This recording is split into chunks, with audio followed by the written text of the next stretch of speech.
Good afternoon everyone. ஆ கொஞ்ச நேரம் wait பண்ணி பார்ப்போம். இன்னும் கொஞ்சம் பேர் வராங்களான்ட்டு. சரிங்களா? ஆ ஓகே. நான் கிட்டத்தட்ட ஒரு 3, 4 குறைஞ்சது ஒரு 4 செஷன் அப்லோட் பண்ண வேண்டியிருக்கு. இந்த வீக்ல எல்லாத்தையும் அப்லோட் பண்ணிடுறேன். கொஞ்சம் சில டெக்னிக்கல் ப்ராப்ளம்ஸ் இருக்கு. என்னன்னு தெரியல. ஆ கிளாஸ் ரூம்ல அப்லோட் பண்ணும்போது சர்வர் ரிஜெக்டட்ன்னு சொல்லி காமிக்குது. ஸோ நான் உங்க ஃப்ரெண்ட் ஒருத்தவங்க கிட்ட YouTubeல அப்லோட் பண்றதுக்கு என்ன ஏதுன்னு கேட்டுட்டு இருக்கேன். ஸோ இந்த வீக்ல ஃபைனலைஸ்ட் ஆயிடும். ஸோ அப்ப என்னன்னா எனக்கும் பிரச்சனை இல்ல. எனக்கு என்ன ஆகுதுன்னா, டேட்டா வந்து போத மாட்டேங்குது. Google Driveல இருக்கிற ஸ்பேஸ் பத்த மாட்டேங்குது. அதனால சில இத அப்லோட் பண்ண முடியல. ஸோ அந்த மாரி சின்ன சின்ன பிரச்சனைகள ஃபேஸ் பண்ணிக்கிட்டு இருக்கேன். அதனால என்னால அப்லோட் பண்ண முடியல. But anyway within this weekend நான் என்ன பண்றேன் அப்டின்னா, அந்த ப்ராப்ளம்ஸ் எல்லாம் ஃபிக்ஸ் பண்ணிட்டு நார்மலைஸ் ஆக்கிடலாம். சரியா? ஸோ லாஸ்ட் செஷன் வந்து நம்ம என்ன என்ன டிஸ்கஸ் பண்ணோம் அப்படின்னு பார்த்தீங்கன்னா, ஹைகோர்ட் ஃபைலிங்ஸ். ஹைகோர்ட்ல என்னென்ன மாரியான கேஸ்லாம் ஃபைல் பண்ணுவோம் அப்படின்னு சொல்லிட்டு டிஸ்கஸ் பண்ணிட்டு இருந்தோம். ஜெனரலா 3 வகையான கேஸஸ் இருக்கு அப்படின்னு சொன்னேன். ஜெனரலி தான் சரியா? Original side filing, appellate side filing and ah special jurisdiction அப்படின்னு சொல்லிட்டு 3 வகையான விஷயங்கள் இருக்கு அப்படின்னு சொல்லிட்டு நான் சொல்லியிருந்தேன். ஸோ ஃபர்ஸ்ட் வந்து லாஸ்ட் செஷன் வந்து ஒரிஜினல் சைட் ஃபைலிங்ல என்னென்ன கேஸஸ்லாம் ஃபைல் பண்ணுவோம் அப்படிங்கிற ஆஸ்பெக்ட்ட டிஸ்கஸ் பண்ணோம்.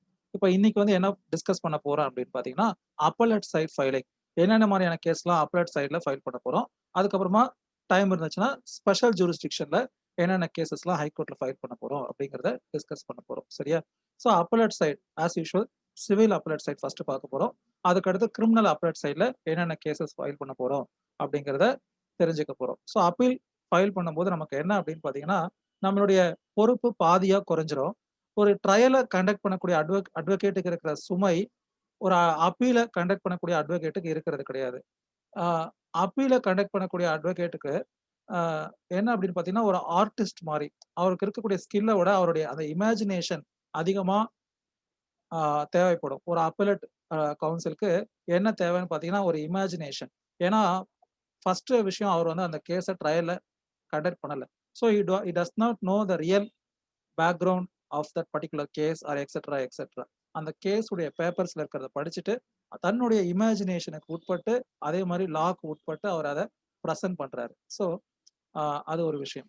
அப்பீல் ஃபைல் பண்றதுக்கு முதல் விஷயம் என்ன தெரிஞ்சுக்கணும்னு பார்த்தீங்கன்னா, ஜூரிஸ்டிக்ஷன் ஆஸ் யூசுவல். ஜூரிஸ்டிக்ஷன் ஒரு பக்கம், அதே மாரி லிமிட்டேஷன் இன்னொரு பக்கம். அதுக்கு அடுத்து தான் நம்ம மெயினான ஒரு விஷயத்துக்குள்ள போறோம். ஜூரிஸ்டிக்ஷன். ஸோ அப்ப எந்த கோர்ட்டோட அப்பீல எங்க ஃபைல் பண்ணணும்? நம்பர் 1. அதுக்கப்புறமா எத்தன நாளைக்குள்ள அப்பீல் ஃபைல் பண்ணணும்? இந்த 2 விஷயங்கள் முதல்ல தெரிஞ்சிருக்கணும். சரிங்களா? அப்பீல் ஃபைல் பண்றதுக்கு முன்னாடி நம்ம கிளையன்ட் கிட்ட ஒரு கிளையன்ட் வராங்கன்னா, அவங்க கிட்ட என்டையர் செட் ஆஃப் கோர்ட் ரெக்கார்ட்ஸையும் சர்டிஃபைட் காப்பி போட்டு வாங்கிட்டு வர சொல்லணும். அப்பதான் நமக்கு ப்ராப்பரான ஒரு வியூ தெரியும். சில பேர் வந்து வெறும் ஜட்ஜ்மென்ட் மட்டும் எடுத்துட்டு வருவாங்க. நம்ம கிரவுண்ட்ஸ்ன்னு சொல்லுவோம். அப்பீல் ஃபைல் பண்ணும்போது we should present our grounds of appeal. அந்த கிரவுண்ட்ஸ்ல நம்ம என்னென்ன ஸ்டாண்ட்லாம் எடுக்க போறோம். During the argument of appeal அப்படிங்கிறத சொல்லணும். அதே மாரி லாஸ்ட்டா ஒரு பாயிண்ட் போடுவோம். என்ன போடுவோம்னா, I reserve a additional grounds to be taken at the time of final hearing அப்படிங்கிற மாரி ஒரு பாயிண்ட்ட போடுவோம். சரியா? ஸோ அது ஒரு விஷயம். சரி. ஃபர்ஸ்ட் வந்து அ உங்களுக்கு வந்து அந்த ஜெனரல் டைம் பீரியட சொல்லிடுறேன். அதுக்கப்புறமா வந்து நீங்க அ இது பண்ணலாம். சரியா? ஃபர்ஸ்ட் வந்து வித் ரிகார்ட் டூ ஒரே கோர்ட்ல இருந்து அ ஒரு அப்பீல் ஃபைல் பண்ண போறோம் அப்டின்னா, ஒரே டிஸ்ட்ரிக்ட்ல இருக்கக்கூடிய ஒரு லோவர் கோர்ட்ல இருந்து ஹையர் கோர்ட்க்கு போறோம் அப்டின்னா, ஜெனரலி இட் இஸ் 30 டேஸ். சரியா? 30 டேஸ்ங்கிறது ஒரு time period. First appeal and second appeal to the high court should be filed within 90 days. High கோர்ட்ல ஃபைல் பண்ணக்கூடிய ஃபர்ஸ்ட் அப்பீலா இருக்கட்டும், இல்ல செகண்ட் அப்பீலா இருக்கட்டும், within 90 days from the date of judgment. Excluding the time taken for receiving the order copy. Order copy நம்ம ஒரு application file பண்ணுவோம். இப்ப கிரிமினல் கேஸ்லலாம் பார்த்தீங்கன்னா, ஆ ஒரு கன்விக்ட்ன்னு சொல்லி கோர்ட் முடிவு பண்ணிடுச்சு அப்டின்னா, அவருக்கு ஃப்ரீ காப்பி இஷ்யூ பண்ணணும். கிரிமினல் சைட்ல அது ஒரு ப்ரொசீஜர். ஸோ அப்ப அன்னைக்கு ஜட்ஜ்மென்ட் அன்னைக்கு பார்த்தீங்கன்னா, ஒரு டென்ஸ்டா இருக்கும். எல்லாரையுமே வந்து ஜட்ஜ் கூப்ட்டு நிக்க வச்சுட்டு, ஃபர்ஸ்ட் என்ன பண்ணுவாருன்னா, அந்த சென்டென்ஸ் உடைய ஷார்ட்டர் டென்யூர முடிவு பண்ணிடுவாரு. This court finds this accused persons charged under the so and so case as guilty அப்படின்னு சொல்லிட்டு ஜட்ஜ் வந்து சொல்லிடுவாரு. சொல்லிட்டு ஜட்ஜ் என்ன பண்ணிடுவாருன்னா, இறங்கி போயிடுவாரு கிரிமினல் கேஸஸ்ல. அதுக்கப்புறமா என்னன்னா, மறுபடியும் அ அன்னைக்கே அ அன்னைக்கே அப்படி இல்லன்னா, டீட்டெயிலா என்னைக்கு அந்த ஜட்ஜ்மென்ட்ட புரொனவுன்ஸ் பண்ண போறாங்களோ, அன்னைக்கு ஒரு டேட் வந்து போடுவாங்க. மறுபடியும் அந்த ஜட்ஜ் வந்து ஒருத்தரை கன்விக்ஷன் அப்படின்னு சொல்லிட்டு முடிவு பண்ணதுக்கு அப்புறமா திருப்பி உட்காருவார் அந்த கோர்ட்ல. அந்த கோர்ட்ல உட்கார்ந்ததும் என்ன கேட்பாருன்னா, கொஷனிங் ஆன் சென்டென்சிங் அப்படின்னு சொல்லுவாங்க. Questioning on sentencing. அது வந்து ஒரு mandatory procedure to be followed in criminal procedure code. Questioning on sentencing. Questioning on charge வந்து வேற. செக்ஷன் 313 சிஆர்பிசில ஃபைல் பண்றது. அதாவது சார்ஜ் ஃப்ரேம் பண்ணதுமே ஆஹ் அந்த ஜட்ஜ் வந்து சார்ஜ் ஃப்ரேம் பண்றதுக்கு முன்னாடி அக்யூஸ்ட் பர்சன்ஸ் கிட்ட கொஷின்ஸ் கேட்பாரு. அப்போ அவங்க நாட் கில்ட்டின்னு பண்ணதுக்கு அப்புறமா தான் ட்ரையல் கமென்ஸ் ஆகும். At the end of the judgment again there is be a questioning on sentencing. So அப்போ அதில் ஜட்ஜ் என்ன பண்ணுவாருன்னா ரெக்கார்ட் பண்ணுவார் அவங்க சொல்றத. ஜட்ஜ் ஆல்ரெடி டிசைட் பண்ணியிருப்பாரு. பட் அந்த டைம்ல அந்த அக்யூஸ்ட் பர்சன்ஸ் உடைய family situation, whether they are first time offenders or it has been done due to sudden provocation or it is done uh, unintentionally or accidentally or whether it is a murder for gain etcetera விஷயங்கள்லாம் consider பண்ணிட்டு judge தனக்கு இருக்கக்கூடிய அந்த discretionary பவரை use பண்ணி பனிஷ்மெண்ட்டை impose பண்ணுவார், சென்டென்ஸை pass பண்ணுவார். ஏன்னா நமக்கு உங்களுக்கு தெரிஞ்சிருக்கும், நம்ம Indian penal code and etcetera எல்லாத்துலயுமே என்ன போட்டிருப்பாங்கன்னா, ஒரு கிரிமினல்னா the maximum imprisonment that can be awarded to the offence தான் சொல்லப்பட்டிருக்குமே தவிர கண்டிப்பா இவ்வளவு கொடுக்கணுங்கிறது கிடையாது. அது ஜட்ஜோட டிஸ்கிரிஷனை பொறுத்து இருக்கு. சில அஃபென்ஸ்ல not lesser than this much years and it can be increased to this much of years அப்படின்னு இருக்கும். அப்போ அந்த மாதிரி டைம்ல அந்த அந்த பர்டிகுலர் அஃபென்ஸ்க்கு என்ன அந்த செக்ஷன்ல ப்ரொவைட் பண்ணிருக்கோம் அதுக்கு உட்பட்டு அந்த ஜட்ஜ்மெண்ட் இருக்கும். நான் உங்ககிட்ட ஒரு கேஸ் கூட முடிஞ்சா படிச்சு பாருங்கன்னு சொன்னேன். அந்த இ கோர்ட்ஸ்ல அந்த ஜட்ஜ்மெண்ட்டை படிச்சு பாத்தீங்கன்னா அதுல ஒரு இடத்துல போட்டிருப்பாரு இந்த மாதிரி the court finds guilty of the concerned accused and when it was questioned the concerned accused persons they replied that அவங்க என்ன சொல்லியிருப்பாங்கன்னா, இந்த மாதிரி எனக்கு ஒரு 3 பொன் குழந்தைங்க இருக்கு, நான் தான் இந்த குடும்பத்தை காப்பாற்றணும், நான் தப்பு பண்ணலைங்கயா, இல்ல நான் உணர்ச்சி வசப்பட்டு பண்ணிட்டேன், அதை ரெக்கார்ட் பண்ணிருப்பார். அதெல்லாம் அந்த ஜட்ஜ்மெண்ட் படிச்சு பாத்தீங்கன்னா உங்களுக்கு தெரிஞ்சிருக்கும்னு நினைக்கிறேன். சரி, ஓகே. ஜென்ரலா ஒரு அதர் தென் ஹைகோர்ட்ல இருந்து ஹைகோர்ட்டுக்கு ஒரு அப்பீல் வருது அப்படின்னா 90 டேஸ் சரியா அதுக்குள்ள ஃபைல் பண்ணணும். ஒரே டிஸ்ட்ரிக்ட்ல இருக்கக்கூடிய ஒரு லோவர் கோர்ட்ல இருந்து ஒரு ஒரு சப் கோர்ட்ல இருந்து ஒரு டிஸ்ட்ரிக்ட் கோர்ட்டுக்கோ இல்ல ஒரு முன்சிஃப் கோர்ட்ல இருந்து டிஸ்ட்ரிக்ட் கோர்ட்டுக்கோ ஃபைல் பண்றதா இருந்தா 30 டேஸ்ல ஃபைல் பண்ணணும். அது ஒரு ரெகுலர் ப்ரொசீஜர்.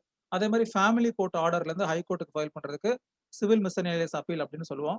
அதுவும் 30 டேஸ்ல ஃபைல் பண்ணணும். அதே மாதிரி ரிவிஷன் ஃபைல் பண்றதா இருந்தா 90 டேஸ்ல ஹை கோர்ட்ல ஃபைல் பண்ணணும். அந்த மாதிரி ஒவ்வொரு ஆக்ட்லயுமே சில விஷயங்கள் போட்டிருக்கோம். இப்போ rent control act, consumer protection act, அந்த மாதிரி கன்சர்ன்ட் ஆக்ட்ஸ்லேயே இருக்கும். ஸோ அந்த ஆக்ட்ல இருக்கிற நாட்களுக்குள்ள அப்பீல் ஃபைல் பண்ணணும். அப்பீல் ஃபைல் பண்ணல டைமுக்குள்ள அப்ப நான் ஃபைலே பண்ண முடியாதா அப்படின்னா no, it is not like that. You have the provision under law of limitation act அப்படின்னு ஒரு ஆக்ட் இருக்கு. சிவில் ப்ரொசீஜர் கோடோட சேர்ந்து படிப்பீங்க. அதுல செக்ஷன் 5 அது வந்து ஒரு யூனிவர்சல் மந்திரம் மாதிரி. ஸோ அந்த செக்ஷன் 5ல நீங்க ஒரு அப்ளிகேஷன் ஃபைல் பண்ணுவீங்க. அந்த செக்ஷன் 5ல if you have sufficient reason then the judge at is discretion can condone the delay in filing the appeal. சரியா, ஜட்ஜுக்கு அந்த அதிகாரம் இருக்கு. செக்ஷன் 5 ஆஃப் லிமிடேஷன் ஆக்ட்ல சம்டைம்ஸ் ரொம்ப டிலே இருக்கு, இல்ல உங்களுடைய தேவையில்லாத காரணங்களால் டிலே ஆயிடுச்சு அப்படின்னா you would impose cost on filing that cost. That petition would be numbered, that appeal would be condoned. சரியா, கண்டோன்ட் அப்படின்னா விலக்கு அளித்தல், சரியான நேரத்தில் இது பண்ணத ஜட்ஜ் என்ன பண்றாரு, இட்ஸ் கண்டோனிங் த டிலே. சரியா, அது ஒரு விஷயம் ஞாபகம் வச்சுக்கோங்க. அதுக்கப்புறமா அப்பீல்ல இப்ப நம்ம இன்னைக்கு என்ன பாக்குறோம் அப்படின்னு சொல்லிதுன்னா, ஹைகோர்ட்ல அப்பலேட் சைட்ல என்னங்கிறத பார்க்கணும்னு சொல்லியிருந்தேன், கொஞ்சம் டிவேட் ஆயிட்டேன். ஸோ ஹைகோர்ட்ல அப்பீல் போகும்போது சிங்கிள் ஜட்ஜ் மேட்டர்ஸ் எது, டிவிஷன் பெஞ்ச் மேட்டர்ஸ் எது அப்படிங்கிற விஷயம் இருக்கு. சிங்கிள் ஜட்ஜ் மேட்டர்ஸ் எது, டிவிஷன் பெஞ்ச் மேட்டர்ஸ் எது அப்படின்னு சொல்லிட்டு லைஃப் இம்ப்ரெசன்மெண்ட் ஆர் என்ன சொல்றது, லைஃப் இம்ப்ரெசன்மெண்ட் ஆர் டெத், அது வந்து பொதுவாக டிவிஷன் பெஞ்ச்ல வரும் கிரிமினல் சைட்ல. அதை தவிர மற்றது எல்லாமே வந்து என்னன்னா சிங்கிள் ஜட்ஜ் கிட்ட வரும் அப்பீல். சரியா, சிவில் சைடை பொறுத்த வரைக்கும் ஒரு 8 ஐட்டம் நான் உங்களுக்கு சொல்றேன். இதெல்லாம் வந்து சிவில் சிங்கிள் ஜட்ஜ் கிட்ட வரும். When appeal is with regard to jurisdiction அப்படின்னா சிங்கிள் ஜட்ஜ் பண்ணுவார். 1 அப்பீல் அகைன்ஸ்ட் ஜூரிஸ்டிக்ஷன். சரியா, லோவர் கோர்ட் வந்து ஜூரிஸ்டிக்ஷன் இல்லைன்னு சொல்லியிருக்கோம், இல்ல இருக்குன்னு சொல்லியிருக்கோம். ஸோ அப்போ அதுக்கு அகைன்ஸ்டா ஒரு அப்பீல் ஃபைல் பண்ண போறோம் அப்படின்னா that is against single judge. Then transfer petitions, then article 227 கீழே நான் ஏற்கனவே சொன்னேன் இல்லையா, 227 சூப்பர்டெண்டிங் பவர் ஆஃப் ஹை கோர்ட் அப்படின்னு சொல்லுவோம். ஸோ அதுக்கு வந்து என்னன்னா ரிவிஷன் சொல்லி ஃபைல் பண்ணுவோம். அதுவும் சிங்கிள் ஜட்ஜ் கிட்ட வரும். Superintendence of power of high court அப்படின்னா high court has control with regard to all subordinate judiciary in that concerned state. So அப்போ அந்த நீதிமன்றங்கள் ஏதோ ஒரு வகையில முரணாக செயல்பட்டுருச்சு, சட்டத்துக்கு முரணாக அப்படின்னா, அப்ப நீதி பரிபாலனைய என்ன பண்ணலாம்? ஹைகோர்ட் வந்து ஒரு ஆர்டர் பாஸ் பண்ணலாம். ஸோ அது அண்டர் ஆர்டிகல் 227 ஃபைல் பண்றது. அதுக்கப்புறமா ரிட் எல்லாமே வந்து பாத்தீங்கன்னா, சிங்கிள் ஜட்ஜ்ல தான் வரும். பட் ஆனா என்ன பண்ணி வச்சிருக்காங்க அப்படின்னு பாத்தீங்கன்னா, ரூல்ஸ் அப்படின்னு சொல்லிட்டு ஒண்ண ஃப்ரேம் பண்ணி வச்சிருக்காங்க. பப்ளிக் இன்ட்ரெஸ்ட் லிட்டிகேஷன், லேண்ட் என்குரோச்மென்ட், அதே மாரி ஹேபியஸ் கார்பஸ் பெட்டிஷன் இது எல்லாமே வந்து பாத்தீங்கன்னா பெஞ்ச்ல வரும். 2 ஜட்ஜ் உட்கார்ந்து கேட்பாங்க. சரியா? ஜெனரலி ரிட் வந்து எல்லாமே என்னவா இருக்கும்னா, சிங்கிள் ஜட்ஜ் கிட்ட தான் வரும். அதுக்கப்புறமா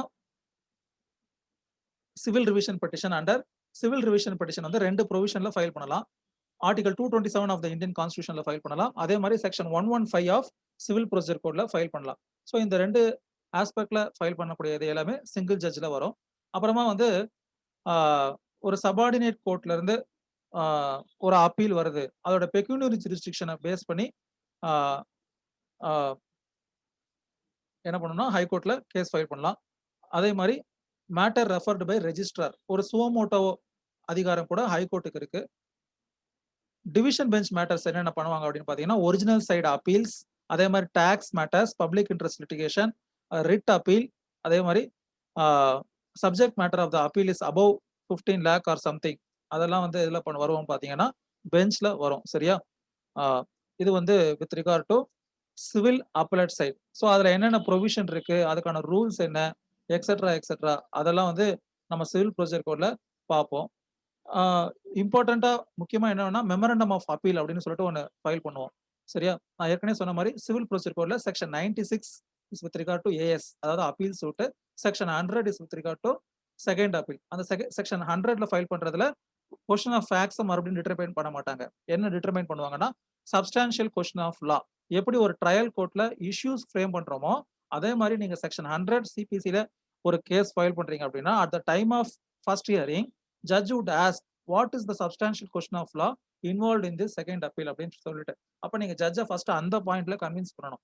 அது கன்வின்ஸ் பண்ணா தான் judge would admit and order notice as regard to that particular case. Otherwise at that admission itself judge has the discretionary power to dismiss that appeal. சரியா?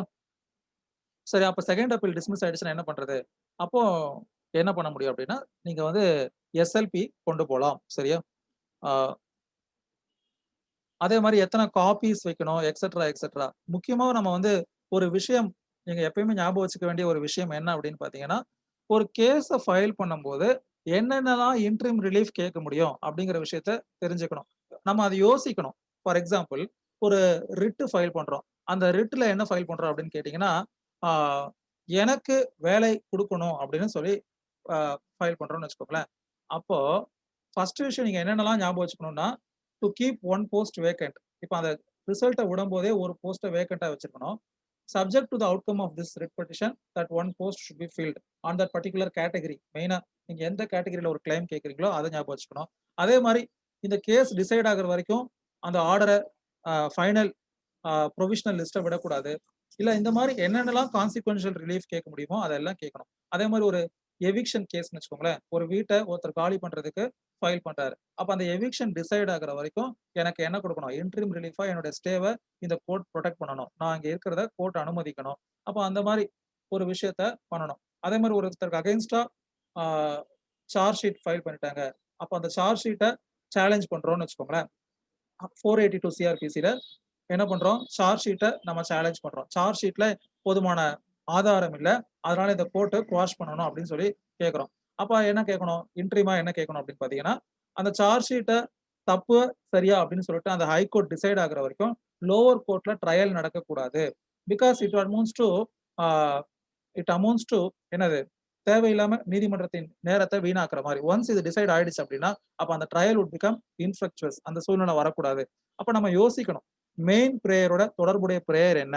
சப்ஸ்டான்ஷியல் ரிலீஃப்ங்கிறது மெயின் பிரேயர். ஒரு கேஸ் உடைய main prayer. Consequential relief அப்படிங்கிறது அந்த case உடைய துணை prayer. அப்ப அதுக்கெல்லாம் நம்ம ஒவ்வொரு முறையும் தனியா மனு தாக்கல் பண்ணாம, முதல்ல அத மெயின் மனு தாக்கல் பண்ணும்போதே, துணை மனுக்களை பத்திய ஒரு தெளிவான சிந்தனை இருக்கணும். சரியா? அது ஒரு விஷயம். ஏன்னா, சில நேரங்கள்ல இன்ஃப்ரக்சுவஸ்ன்னு ஒரு வார்த்தை இருக்கு. Infructuous like similar to expiry of an medicine. You may be having a medicine in your hand. But if that medicine's expiry date has been crossed that current date அப்படின்னா என்ன அர்த்தம்? பிரயோஜனம் கிடையாது. அந்த மாதிரி தான் கோர்ட்ல இன்ஃப்ரக்சுவஸ் அப்படின்னு சொல்லுவாங்க. இன்ஃப்ரக்சுவஸ் அப்படின்னா காலாவதி ஆயிடுது. உங்களுக்கு ஒரு தீர்வு கொடுத்தும் கூட அந்த தீர்வை செயல்படுத்த முடியாத ஒரு சூழ்நிலை இருக்கக்கூடாது. அப்போ ஒரு பெட்டிஷன் இன்ஃப்ரக்சுவஸ் ஆகாம பாத்துக்கிறது யாருடைய பொறுப்பு அப்படின்னு பாத்தீங்கன்னா ஒரு வழக்கறிஞரோட பொறுப்பு. அப்போ அவர் அதற்கு ஏற்ற மாதிரி தன் மனுவுல என்ன மாதிரியான விஷயங்களை கொண்டு வரணும், என்ன விஷயத்த பிரேயரா கேட்கணும் அப்படிங்கறதெல்லாம் தெரிஞ்சு வச்சிருக்கணும். ஒரு ஒரு சர்வீஸ் மேட்டர் ரெக்ரூட்மெண்ட் ப்ராசஸே முடிஞ்சிருச்சு. எல்லாரையும் அப்பாயிண்ட் பண்ணியாச்சு.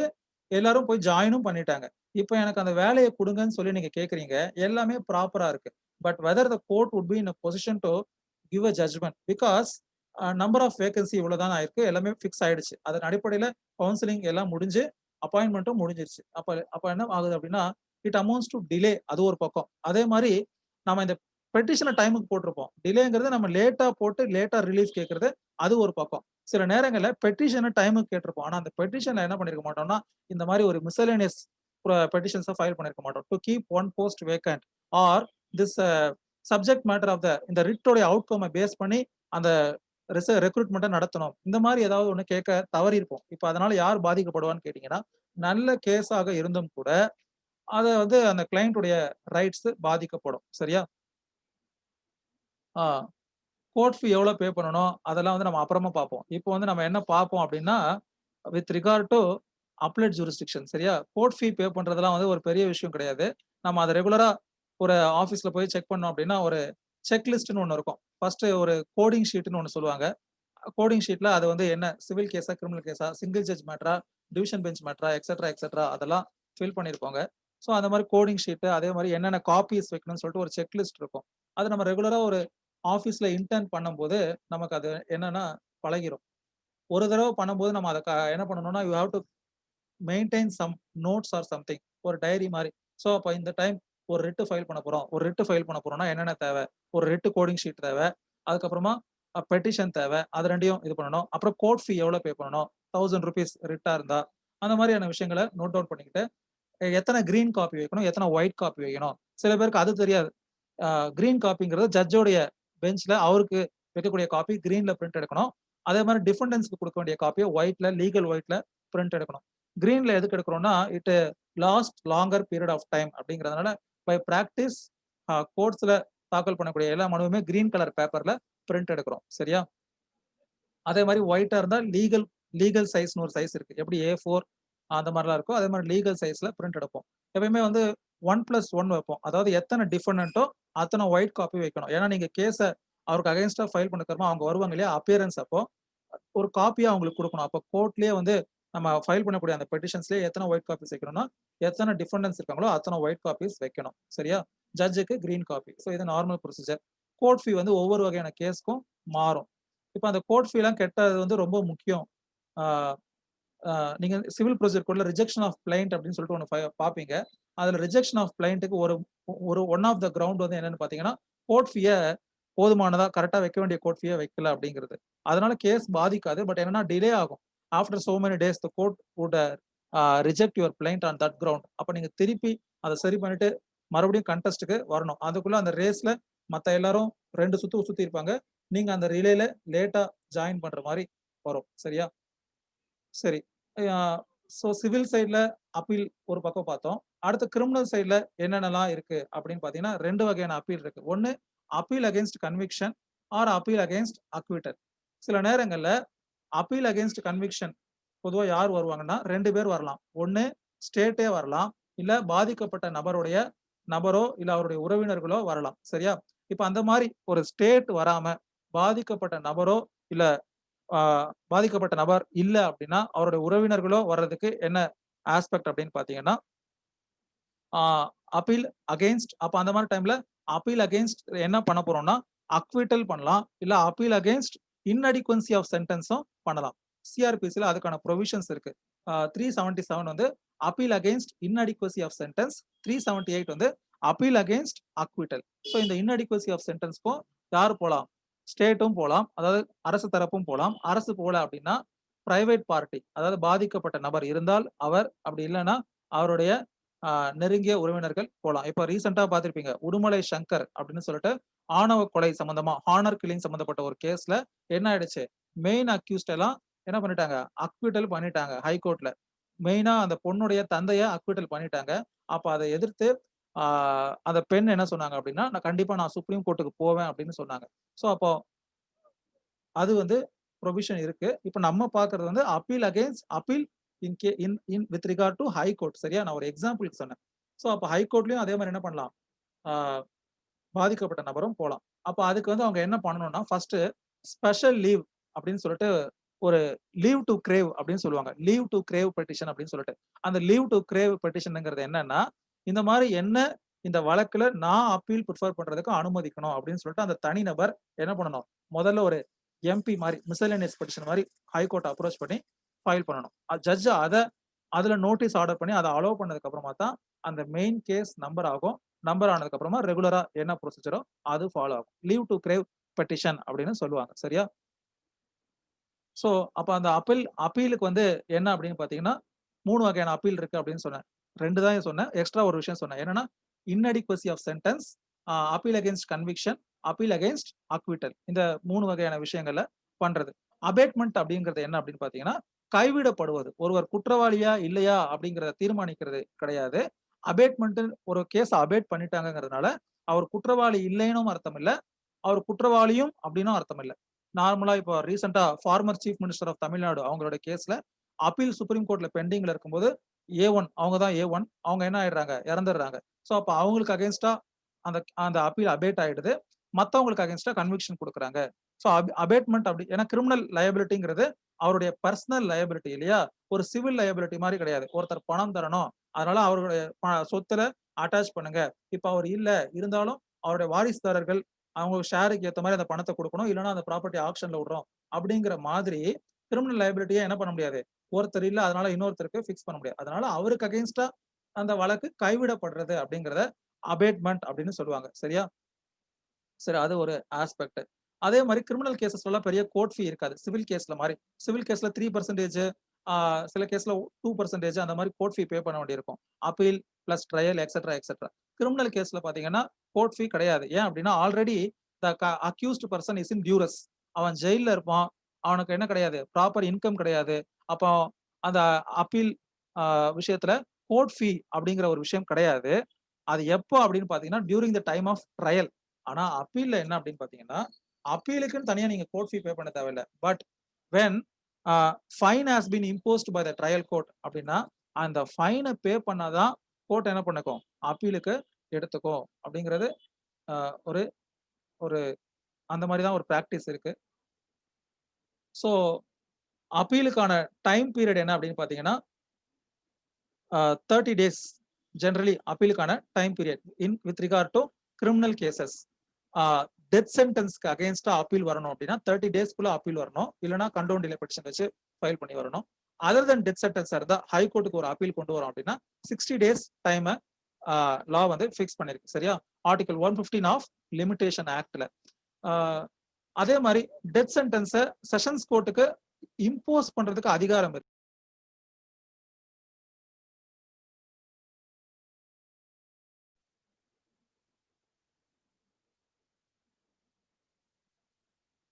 சாரி கொஞ்சம் இன்டர்நெட் வந்து ஸ்டெபிலைஸ்டா இல்ல. அதனால கொஞ்சம் ப்ராப்ளம் ஆயிடுச்சு. ஸோ இந்த appellate jurisdiction with regard to criminal கேஸஸ்க்கு வந்து criminal appeal from sessions court to high court generally 60 days சரியா? 60 நாட்களுக்குள்ள அப்பீல பிரிஃபர் பண்ணணும்.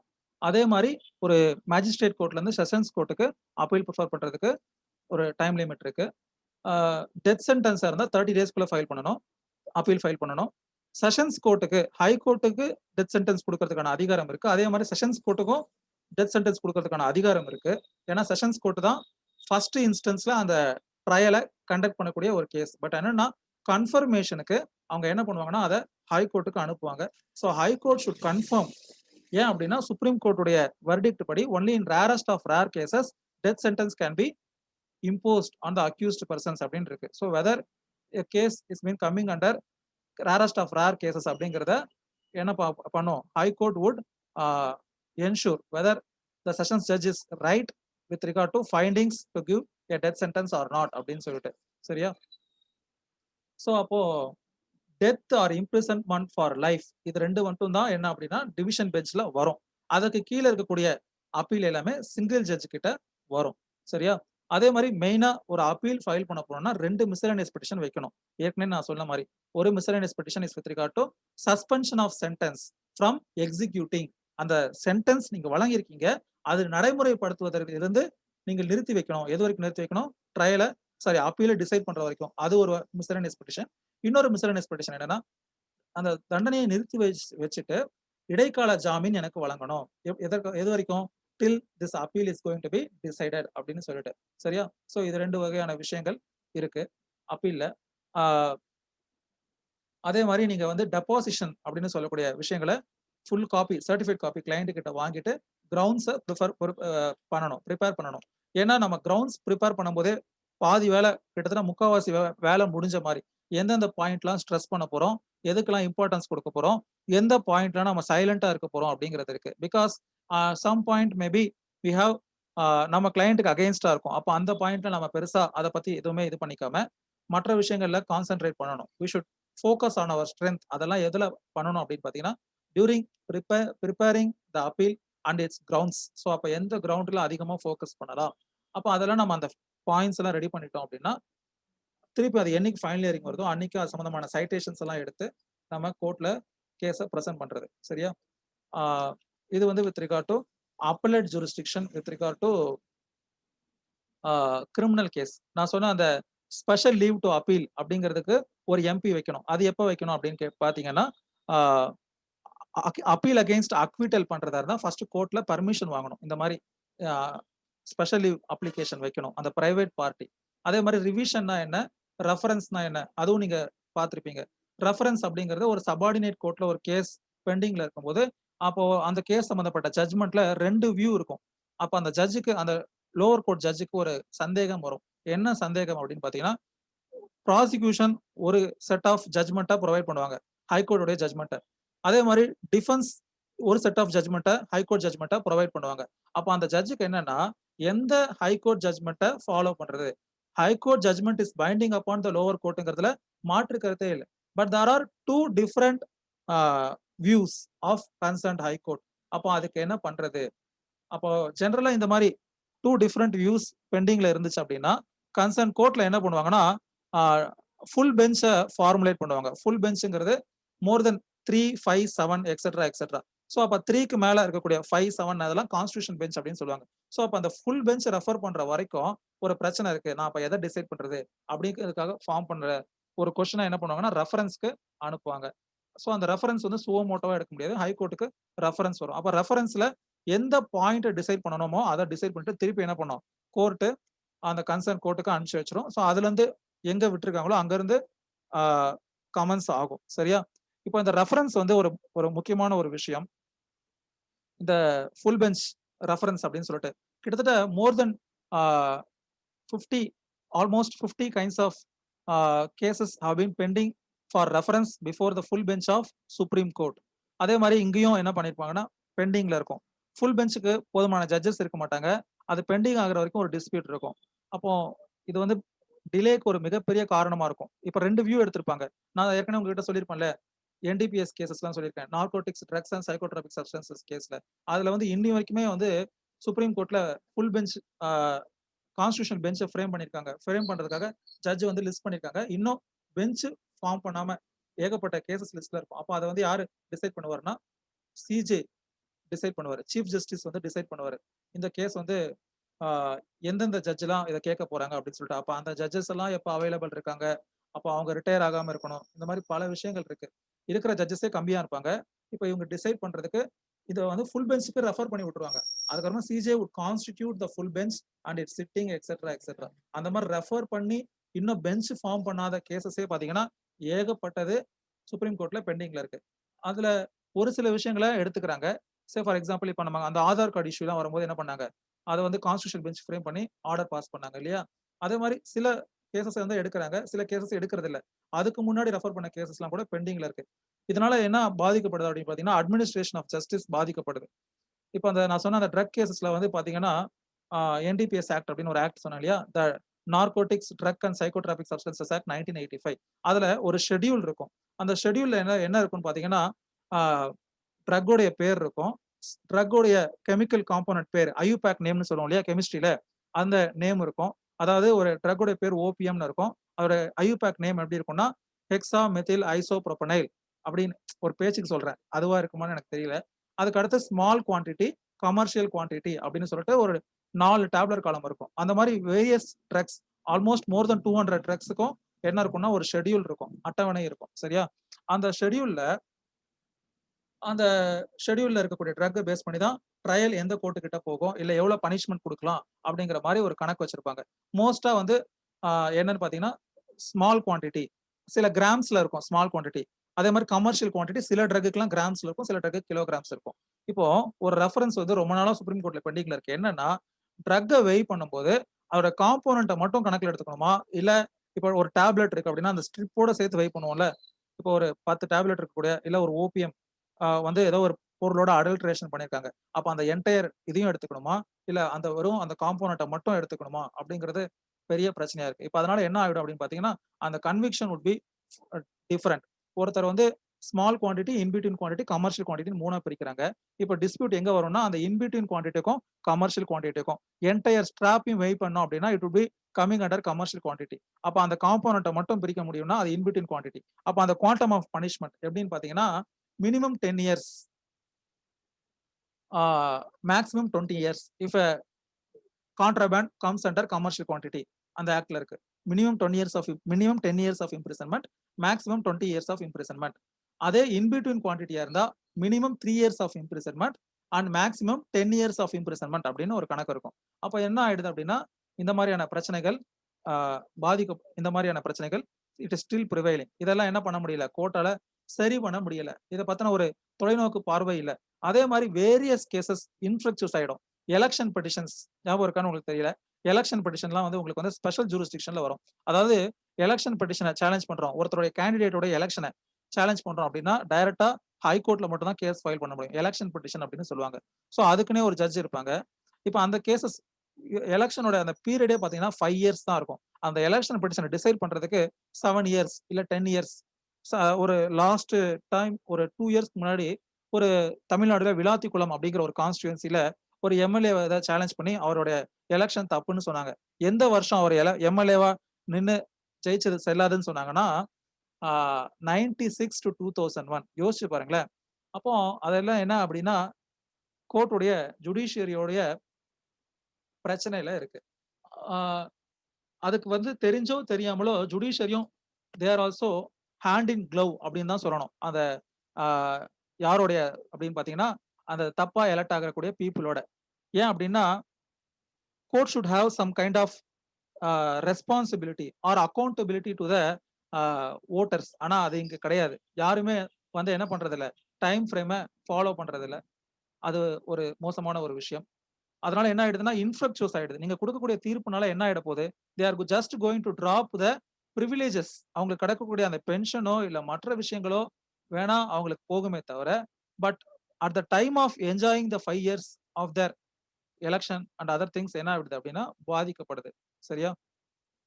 அந்த மாதிரி இன்னொரு விஷயம் கூட உங்களோட ஷேர் பண்ணணும்னு நினைச்சேன். இந்த மாதிரி எலெக்ஷன் பெட்டிஷன் இன்ஃபிளக்சுவஸ் ஆகுற மாதிரி வேரியஸ் ஆஸ்பெக்ட்ஸ் என்ன ஆயிடுதுன்னா இன்ஃபிளக்சுவஸ் ஆயிடுது. இதெல்லாம் யாருடைய தவறுதனால ஏற்படுது அப்படின்னு பாத்தீங்கன்னா நம்மளுடைய ஜுடிஷியரியோட தவறுனால ஏற்படக்கூடிய விஷயங்கள். அதை சரி செய்யறதுக்கு ஒரு ப்ராப்பர் விஷயங்கள் இல்ல. அதுக்கடுத்து லாஸ்ட் செஷன்ல வந்து ஒரு விஷயம் சொல்லியிருந்தேன், inherent powers. So inherent powers அப்படிங்கிறது என்ன அப்படின்னா உள்ளார்ந்த அதிகாரம் அப்படின்னு சொல்லியிருந்தேன். ஒரு லா போதுமானதா இல்ல அப்படின்னா அந்த இன்ஹரண்ட் பவரை யூஸ் பண்ணணும்னு சொன்னோம். ஸோ ஹைகோர்ட்ல கிரிமினல் ப்ரொசீஜர் கோட்ல inherent power under section 482 CrPC is exclusively available only to the high court concern. அது வந்து செஷன்ஸ் கோர்ட்டுக்கோ இல்ல வேற எந்த கோர்ட்டுக்குமே கிடையாது. அதுக்கு பேரலா இருக்கக்கூடிய 151 CPC is available to all kind of civil courts. But ஆனா கிரிமினல் ஜூரிஸ்டிக்ஷன்ல இருக்கக்கூடிய அந்த 482 சிஆர்பிசி அப்படிங்கிற அந்த இது வந்து பிரம்மாஸ்திரம் மாதிரி. அந்த அஸ்திரம் வந்து யாருக்கிட்ட இருக்குன்னா ஹைகோர்ட்டுக்கு மட்டும்தான் இருக்கு. அதுல இந்த மாதிரியான கேசஸ் தான் ஃபைல் பண்ண முடியும்னு சொல்லிட்டு எந்த ஒரு விஷயமும் கிடையாது. பட் என்னன்னா வேற இடத்துல அதுக்கான ப்ரொவிஷன் இருக்கக்கூடாது. இப்ப எனக்கு சில பேர் எழுதுவாங்கல்ல, எனக்கு ஆன்சர் தெரியலன்னா எனக்கு தெரிஞ்சதே திருப்பி திருப்பி எழுதி வைக்கிறது அந்த மாதிரி இருக்கக்கூடாது. வேற இடத்துல அதுக்கான ப்ரொவிஷன் இல்ல. பெயிலுக்கு ஒரு ப்ரொவிஷன் இருக்கு. அப்பீலுக்கு ஒரு ப்ரொவிஷன் இருக்கு. இல்ல அந்த மாரி பல விஷயங்களுக்கு ப்ரொவிஷன் இருக்கும். ஆனா ப்ரொவிஷன் இல்ல. அது போதுமானதா இல்ல, கம்ப்ளீட்டா இல்ல அப்டின்னா, நாம என்ன பண்ணணும் அப்டின்னா 482 சிஆர்பிசில ஃபைல் பண்ணணும். ஒரு பெட்டிஷன ஃபைல் பண்ணி ஹைகோர்ட் முடிவெடுக்கிறதுக்கு அனுமதிக்கணும். அதுக்கு என்ன கண்டிஷன் ஏற்கனவே சொன்ன மாரி ah to prevent the abuse of law and to meet the ends of justice. இந்த 2 விஷயங்கள் இருக்கணும். So first you have to satisfy the court with regard to these 2 aspects. That is if this court fails to pass an order under section 482 CRPC, then it would lead to abuse of law or it would lead to uh, failure of justice. இந்த 2 விஷயத்தை நீங்க satisfy பண்ணீங்கன்னா எந்த ஆர்டருக்கு அகைன்ஸ்டாகவும் இல்ல எந்த ஆஸ்பெக்டுக்காகவும் ஒரு criminal court high கோர்ட்டை இது பண்ணலாம். ஸோ நான் இப்போ உங்களை அன்மியூட் பண்றேன். ஏதாவது டவுட் இருந்தா கேளுங்க. எனக்கு இன்னும் இந்த இதெல்லாம் சரியாகல.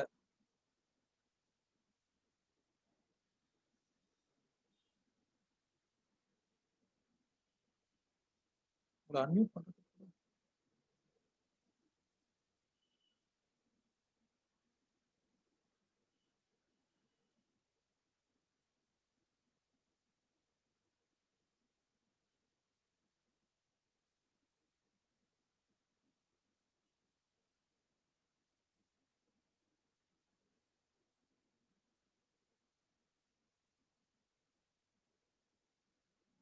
அன்மியூட் பண்ற கூட ஆப்ஷன் கூட எனக்கு தெரியல. எங்க இருக்குன்னு டக்குனு.